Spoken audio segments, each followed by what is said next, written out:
Fox 2 presents Hancock and Kelley. And good Sunday morning to you. Welcome to Hancock and Kelley on Fox 2, where we take on the top issues of the week. On the right is John Hancock. It's quite early. And on the left is Michael Kelley. Good morning.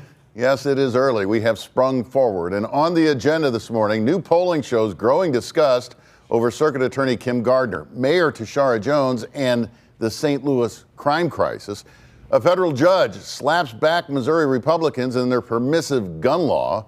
In our quote of the week, a Republican congressman from Illinois, represents part of the East Side, rips Democrats who are now pushing to let illegal immigrants have the right to vote.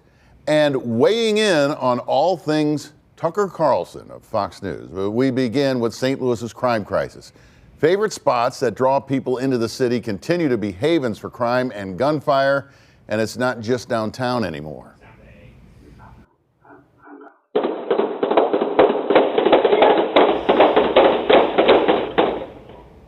This was Soulard in the past 10 days or so. Bullets hitting cars and homes of innocent bystanders and visitors who say they now hear gunfire there on a regular basis, like nearly every other neighborhood in the city of St. Louis. They also know the likelihood of the criminals being caught and prosecuted is slim. A new Remington Mo-Scout poll shows growing disgust with the city's top prosecutor, Circuit Attorney Kim Gardner, and Mayor Tishaura Jones. 66% disapprove of Gardner's handling of her job. 51% disapprove of Mayor Jones. 67% say the top issue in St. Louis is reducing crime. John, these are historically bad numbers for any office holders, are they not? Yeah, well, and they're well earned. You know, they've done this job. And the criminals continue to walk the streets. These rolling gun battles in the downtown St. Louis, Soulard now. It's horrible, and you know these numbers are well deserved. Michael, big news in the Circuit Attorney's office this week. Chief Assistant Prosecutor Marvin Tier, who is seen by many to be sort of guiding the ship, the de facto man in charge. He's quitting. Is that a telltale sign of something else coming, or do you think this plays out a little longer? Because the efforts to remove Gardner from the office continue to grow. Well, I think it could be a sign that everybody's getting off of the side. Having said that, I don't think that Kim Gardner is going anywhere quickly, unfortunately. The quo warranto that's being done by the Attorney General could take months.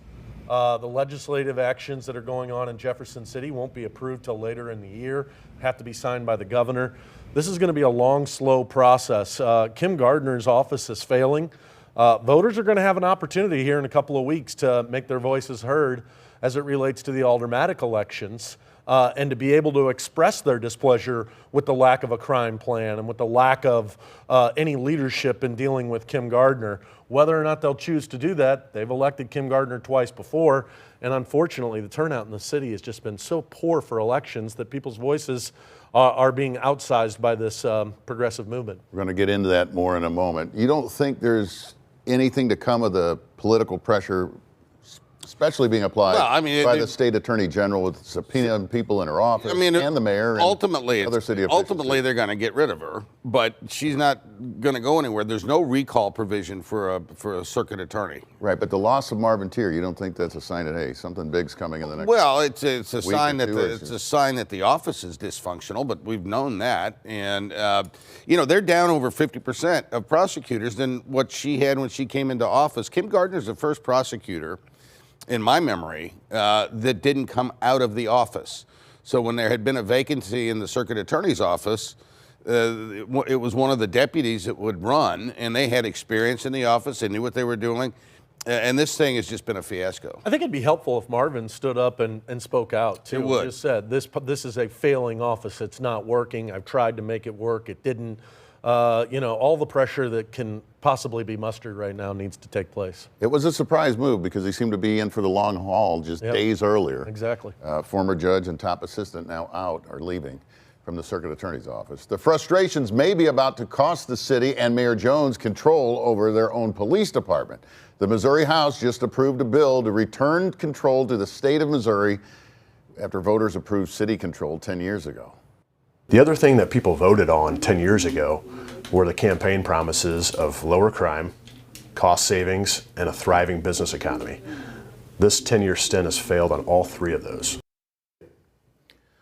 Under city control, police pay, morale, and staffing have plunged. Under state control, the mayor would be part of a state-appointed police board overseeing the department. Just one voice. She would not control it. Kansas City's police department is under state control, a practice dating back to the Civil War when Missouri officially remained part of the Union, but had men fighting on both sides of that war. Michael, more than 150 years after the Civil War, is state control of the St. Louis Police Department a good idea? Not necessarily, but desperate times call for desperate measures, and we are in desperate times. I worked on that campaign to bring back local control of the police department. A city should have control of its own police department. Unfortunately, a city also ought to have engaged leaders who are out there fighting crime, one of the most basic needs that a city has. And so desperate times, desperate measures. I'm now in favor of state control of the police department. I think it ultimately sets a really bad precedent. But I think it also gives St. Louis City voters an opportunity to point out that Jefferson City has some responsibility here too, as well. And maybe they could start to look at these ridiculous gun laws they're passing to be able to help these urban areas rather than to sit down there in Jefferson City and throw rocks like they do.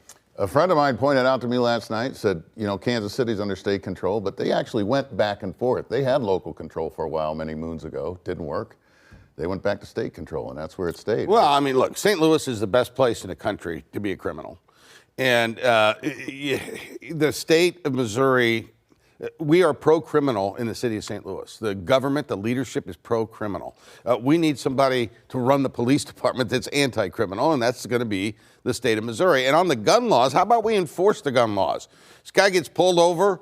He's got an illegal gun with an illegal magazine on it, and he's released the next day. That was the guy that was cruising down. The other thing that people voted on 10 years ago. You know, and you know what's wrong with this system? It's just it's broken and it needs to be fixed.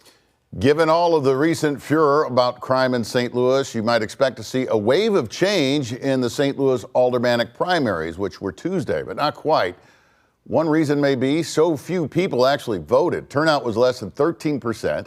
However, there were warning signs for progressive Democrats now running the city. The mayor and Aldermanic President Megan Green, their endorsed candidates, did not win their elections, but, you know, it's sort of a, I don't want to say goofy, it's just a different setup now where you get to vote for more than one candidate, and the top 2 run again in the general election in April, as we go from 28 aldermen to 14. And some of the progressives did survive. They didn't come out on top, but they'll be on the ballot in April. It is a goofy system. It was probably, by the way, it was proposed by the mayor and Megan Green, and a lot of the progressives wanted this type of system where you could vote for multiple people.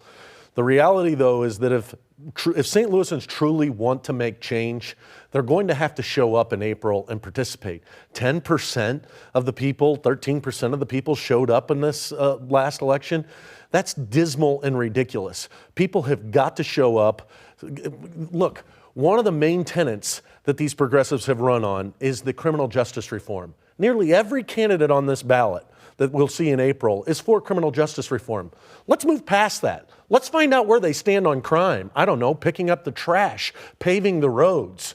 We've got to quit going for these simple-minded thought processes and find elected officials who actually want to run government. Is this low turnout troubling for St. Louis? It is, because you think maybe the voters have given up. And I mean, I hope not. And I do still think, you know, as St. Louis continues to bleed population, we're under 300,000 people now in the city.